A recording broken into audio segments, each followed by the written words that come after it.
Pelayan cantik ini. Lihat satu dompet. Tiba-tiba, sepotong besi dijatuh. Tapi melayang di udara. Dia membungkuk untuk ambil. Baru sentuh. Dia hilang.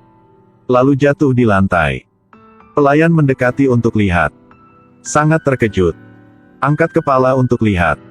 Dinding rumah tetap biasa. Kenapa dia bisa dijatuh dari atas? Polisi segera hadir di tempat kejadian. Selain sepotong besi yang aneh, mereka tidak dapat apapun. Lalu mereka hati-hati masukin sepotong besi ke dalam kotak. Kejadian yang aneh ini buat polisi sangat bingung. Tidak lama kemudian, di sesuatu sawah, ketemu satu masalah lebih aneh. Satu cewek lagi melayang di udara. Polisi menyelidiki dengan tangan. Seluruh orang tidak ada yang diangkat. Benar-benar aneh banget. Di kasus ini, gimana bisa terbang? Masalah ini, Newton juga tidak bisa jelaskan. Polisi merasa masalah ini dan sepotong besi memang berhubungan. Pada saat ini, Ana dengan teliti temukan, cewek melayang bukan tersebab angin. Itu adalah kekuatan misterius yang tariknya. Polisi epaskan lengan baju dengan hati-hati. Lepaskan tangan. Seperti yang difikirkan, seluruh tubuhnya terbang ke satu arah. Mereka ikuti dari belakang. Tidak lama kemudian, temukan kejadian yang lebih takut. Ada beberapa tubuh yang sudah lama dan rumput lagi berputar di udara. Mereka bawa semua tubuh. Saat ini, lagi terjadi masalah. Tubuh tiba-tiba menjadi hidup. Tapi tidak ada detak jantung. Setelah itu, polisi kembali tempat terjadi. Mulai cek lebih luas. Seperti yang dipikirkan. Di hutan ini, mereka temukan satu tubuh yang sudah lama. Ekspresi wajah sangat tenang. Masuk lebih di dalam. Lihat sebuah lubang besar dengan banyak balok-balok besi. Terus-menerus. Cari sampai tengah malam. Tiba-tiba, di hutan ada dua orang yang belum kenal. Segera angkat senjata. Dua orang itu segera masukin sesuatu hal ke mulut. Langsung hadir di bawah jembatan. Tapi salah satu kena kecelakaan. Tidak bisa hadir. Terjebak di tiang beton. Tidak ada solusinya. Kaki tangannya harus bantunya ke surga dengan senjata. Hari kemudian, seluruh kota mulai terjadi banyak masalah yang aneh. Semua barang mulai bergerak. Seperti kumpul untuk siap melaksanakan pesta. Sangat takut. Bahkan, truk juga ditarikkan. Akhirnya, semua barang terbuat dari besi. Ditarik menjadi kumpulan. Buat satu putaran raksasa. Meliputi seluruh kota. Kelompok Ana dengan cepat barang-barang ke sini. Siap melakukan penelitian di sini. Mark ambil satu koper untuk menghentikan sepeda. Setelah itu, pakai detektor untuk cek. Saat lihat di kaca, dia lihat. Ada satu orang lagi lihat mereka. Tapi saat tanya dia sangat gelisah.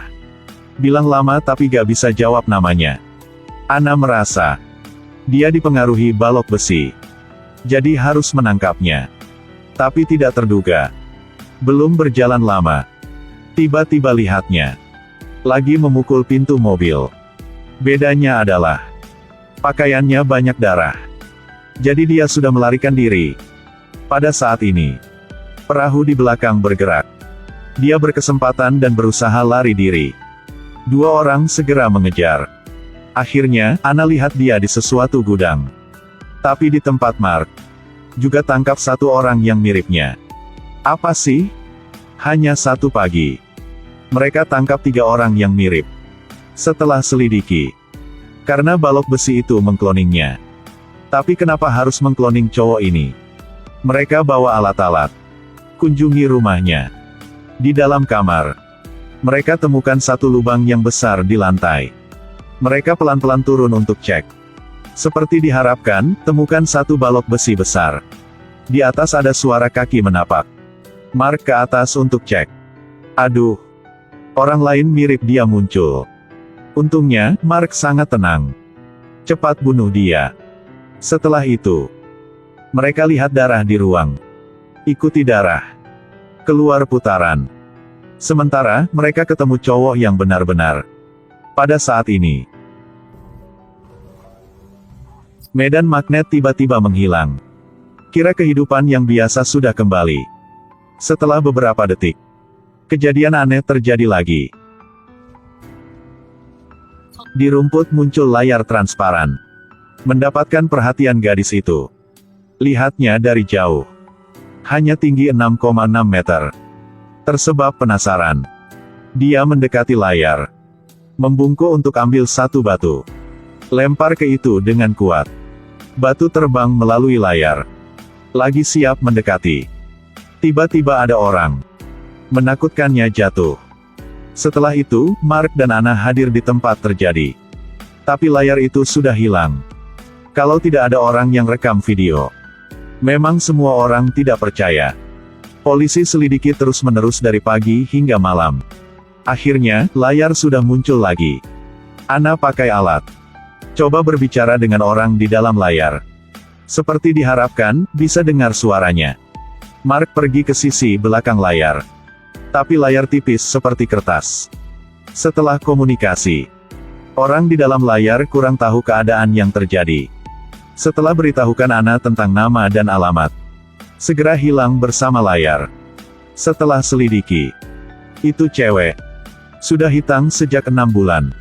Setelah hari itu, dia bawa ayah cewek ke tempat terjadi. Ayahnya menduga, tidak percaya bahwa anaknya masih hidup. Setelah dengar rekaman suara anaknya, gemetar sambil menangis. Setelah itu, mereka berdiri di tempat kemarin. Tunggu layar muncul. Seperti diharapkan. Saat itu muncul. Cewek itu bilang bisa lihat ayahnya. Dia cepat tanya. Kenapa dia bisa masuk di dalam itu? Dia jawab. Saat dia berjalan di parkir. Baru balik. Hanya dia aja. Setelah itu, berjalan lama dan temukan layar ini. Dan, dia sudah tinggal di dalam ini selama beberapa jam. Ini mengejutkan mereka. Sebenarnya, dia sudah hilang selama 6 bulan. Saat ini, layar terus-menerus berkedip. Setelah itu, hilang. Mereka tahu. Alasan dari balok besi. Jadi mereka pakai mesin dan bawakan satu balok besi. Seperti diharapkan, layar muncul lagi. Saat ini, mereka bisa lihat dengan jelas. Wajah orang terkunci di dalamnya. Sayangnya, orang di dalamnya tidak bisa keluar. Anna ada ide. Balok besi bisa terbang melalui udara. Jadi mereka coba pakai balok besi ini untuk masukin layar. Seperti diharapkan. Anna tarik orang-orang di dalamnya keluar. Tidak terduga. Di dalamnya banyak orang begitu. Buat mereka sangat kejut. Ini film tentang balok-balok besi yang aneh. Setiap episode ada satu kejadian yang aneh. Tapi semua kejadian itu tersebab oleh balok-balok besi yang jatuh dari alam semesta. Kalau Anda mau nonton kejadian yang aneh, yang lewatkan film ini. Dan ingatlah Lika ya.